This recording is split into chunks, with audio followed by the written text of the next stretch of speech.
இருக்கிறது. இந்த ஒவ்வொரு நாம யோகத்திற்கும் ஒரு கிரகம் யோகாதிபதியாக வரும், ஒரு கிரகம் அவயோகியாக வரும். இந்த நாம யோகங்களுக்கு யோகாதிபதியாக வரக்கூடிய கிரகம் எங்கு நிற்கிறதோ அந்த பாகவத்தின் வழியாக யோகாதிபதி எங்கு இருக்கிறாரோ அதன் வழியாக நன்மை செய்யும். யோகாதிபதி எங்கு பார்க்கிறாரோ அங்கு நன்மை செய்யும். இதுக்கு அவயோகியாக வரக்கூடிய கிரகம் எங்கு இருக்கிறதோ அங்கு அவயோகத்தை செய்யும். அந்த கிரகம் எங்கு பார்க்கிறதோ அங்கெல்லாம் அவயோகத்தை செய்யும். இந்த யோகாதிபதி அவயோகி, யோகாதிபதி 10 தாய்க்கு சமமான கிரகம், அவயோகி ஒரு 10 எதிரிகளுக்கு சமமான கிரகம்.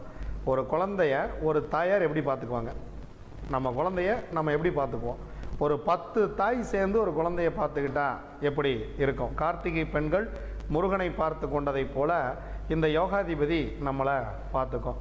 இந்த எதிரிகள் 10 எதிரிகளுக்கு சமமாக இந்த அவயோகி நம்மளை நடத்தும். இது எப்படி சார்